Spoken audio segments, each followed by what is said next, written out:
Welcome to the Panic Button, everyone. I'm Nina. Today, we're reacting to Asmongold, who is reacting to a video of Joe Rogan on the LGBTQ brainwashing. And I saw this, AfD in Germany, this is the extreme right party, and they wanted, to slow or remove immigration. Mm-hmm. And so now there was a protest against the AfD. They're getting ready to vote now, and there's 100,000 people there. And I'm like, wow. I thought, because I know people in Germany, I have friends in Germany. They really are sick and tired of this immigration stuff. So where are these people coming from? And in the news report, right up front, there's a dude in a blonde wig with eyeshadow saying, we just want to get along. Can't we just be diverse? I'm like, that's the PSYOP. Yes. He's talking about himself. So he wants to feel included, which, by the way, in America, you can do whatever you want, call yourself whatever you want. People really don't have an issue with that. But generally, they've just taken this and abused these people into their political agendas all over the world. And, of course, it sparked something here in the States. If you look, the Democrat Party, they're going to die on this hill. They're still like, oh no, LGBT. I think that he's right about this part, that they're completely captured by identity politics.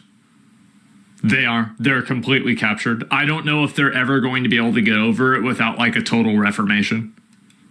They're taking away our rights because they know they can mobilize people to do that. I do agree with him, but at the same time, I'm not really sure that the Democrats will fall back on this issue and, ease up on it.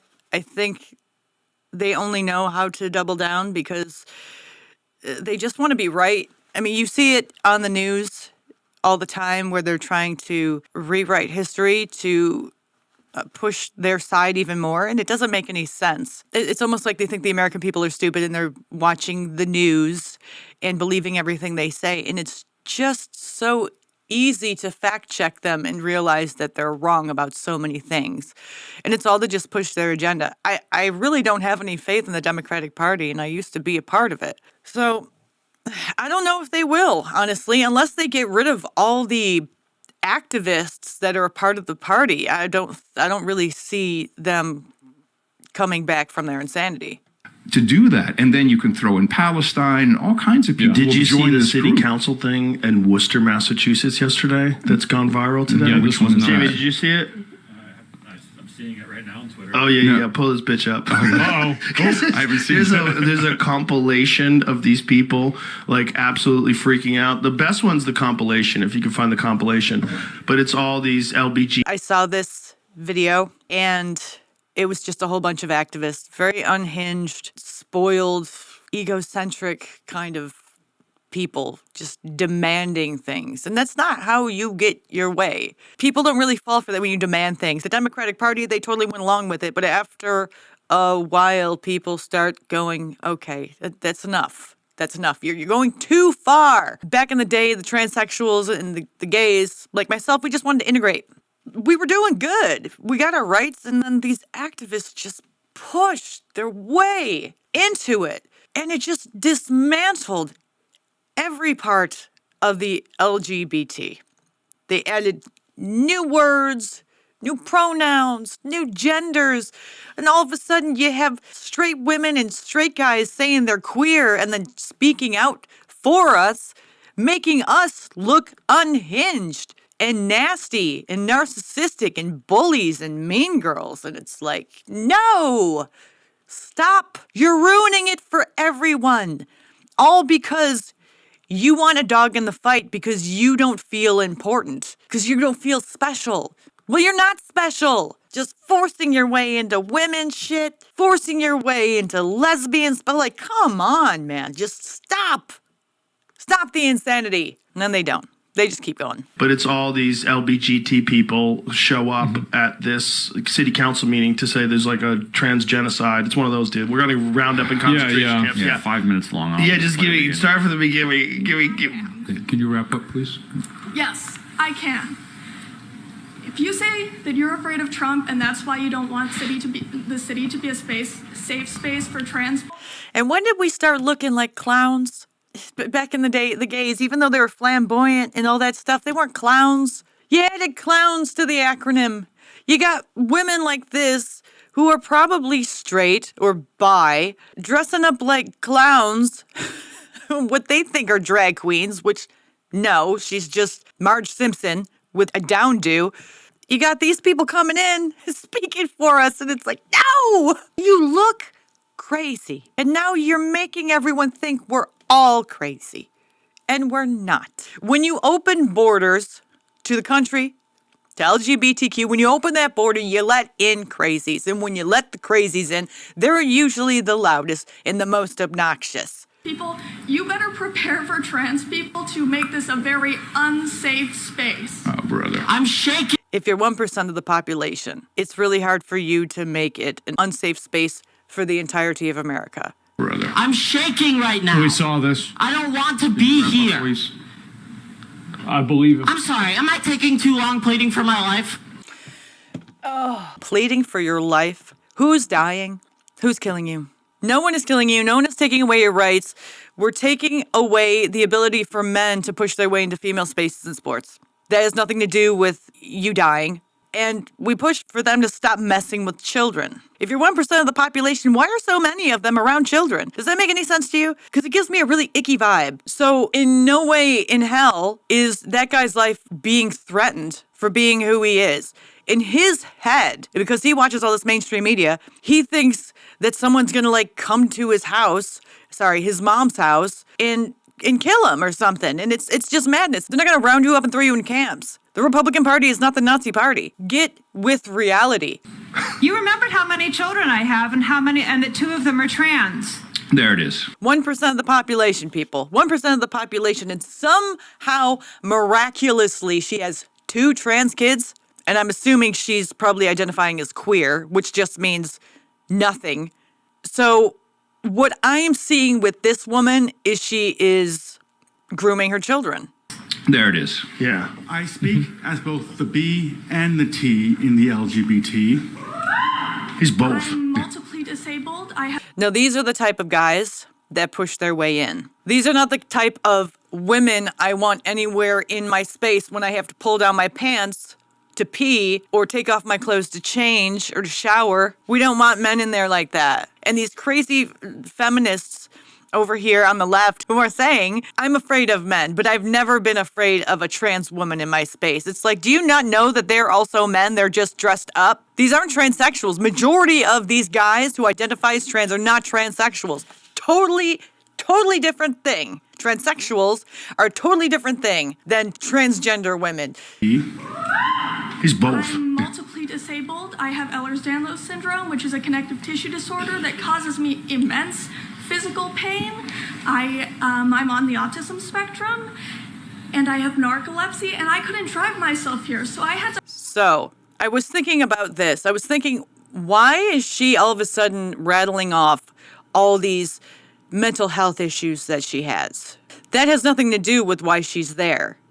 The only reason she's rattling off all that stuff is so people will think she's more special and more important, so they will listen to her. Because people in her acronym and the allies and activists use those disabilities as a way to gain hierarchy within the acronym. So she's playing this little game thinking it's going to work with normal people, but it doesn't. Hide from my driver that I was in drag, which is not an easy thing to do in drag. I do not want to be here. It's Whoa. my day off.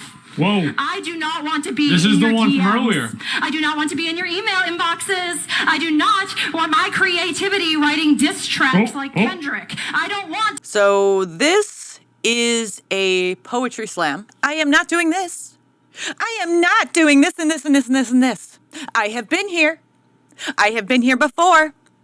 I see you looking at me. It's very performative. Obviously, she's in drag, so I'm not surprised. But it gives off a crazy, she's gonna bite someone's head off kind of vibe. This isn't like, can you listen to us for a second so we can tell you how we're feeling? That's not what these people are doing. They're going in there and they're being like, you listen to me, you bastards, or I'm gonna make your life hell. And fuck you, transphobes, bigots, homophobes. This is not how we have a healthy conversation or debate. I don't want to spend an hour applying glitter on my face so that you will hear and see me.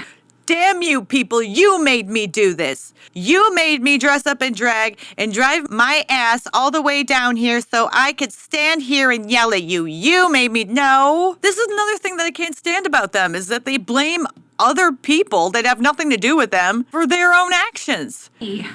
I want you to listen to me. Let us remember that the not. No, that's enough. So it's like, you made me put glitter on my face, you piece of shit. Because everyone knows when you go to court, you have to have glitter. These people need hugs. They need love. No. I'm sorry, y'all. I disagree. They've had too much love, too much placating, too much bowing down, too much bending the knee. They've had too much. Why do you think they act like this? Because of that. They don't need more love. They need help. They need to be institutionalized for a little bit and get their fucking brains back to reality. Giving them more love and hug, that's not going to work. Okay, we've tried that. And look where we are. You want to give them more hugs, more love, affirm them more? You think that's going to help things? No. I'm sorry, Christian man, but he has no idea what he's talking about. He thinks, oh, just love them more. What do you think everyone's been doing the whole time? Not hating on them, not bullying them, not being mean to them, bowing down to them. Why do you think they have such a big head and they're so they're narcissistic? Because they've been able to get away with this the whole time. Giving them more love gets more pride parades where men with their dicks out are right near children, where little kids are playing ring toss with dildos. No, I ain't doing it. I pray for them. Yeah. The biggest way to psychologically manipulate people is, or there's three ways: old people, puppies, and children. And I followed this. It started around 2012, not coincidental. When you know about the Smith Month Act. So that's there was a law that was put in since the Church Commission. You can't propagandize the American people.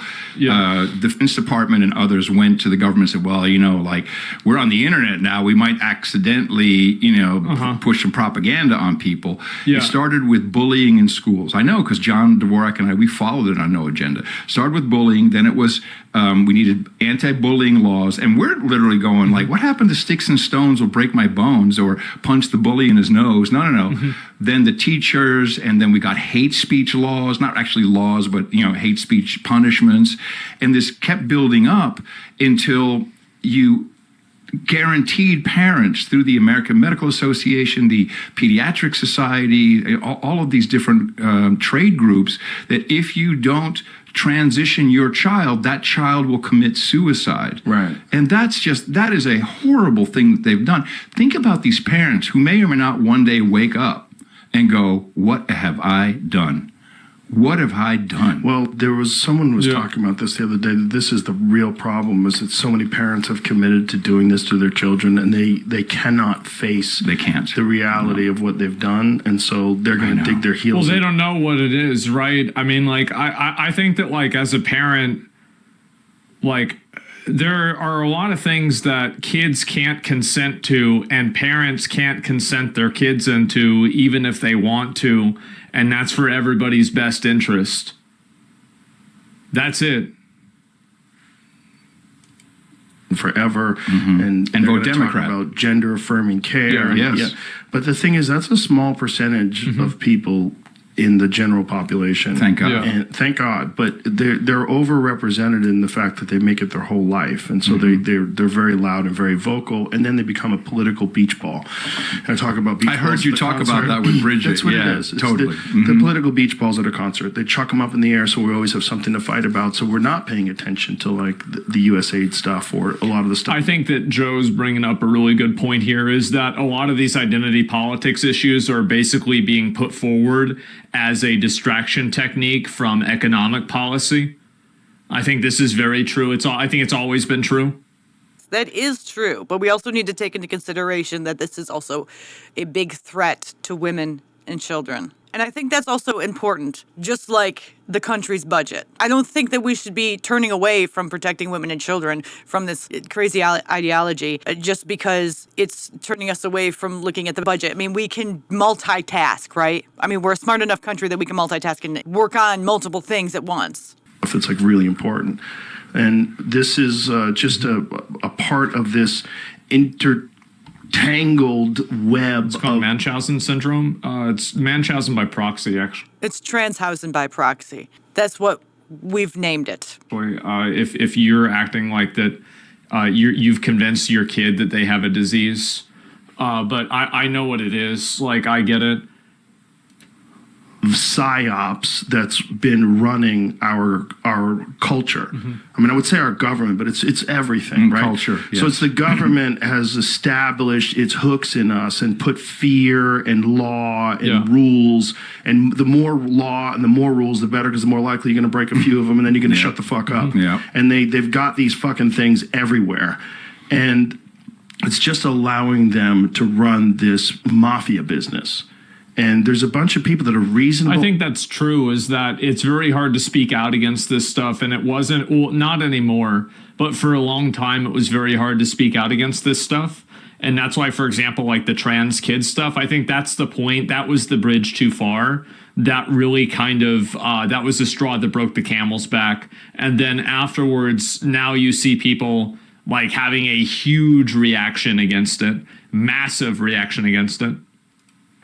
Educated people that have Stockholm syndrome. They don't want to admit that even their people, their cherished heroes like Obama, was a part of this.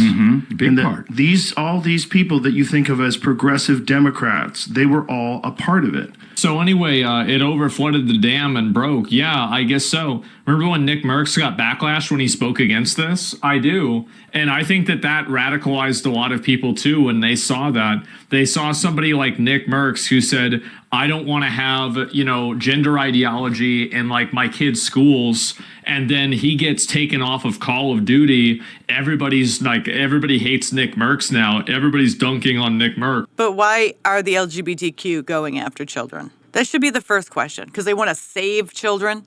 There's a lot of kids who are identifying into this acronym. And if you're only 1% and you're going after kids, that percentage is going to grow, because kids are very easily manipulative because they're not able to critically think. They just buy what the adults are saying because they think the adults know more and they have their best interest at heart, but they don't. And I think that a lot of people saw that and they were like, this is fucking ridiculous.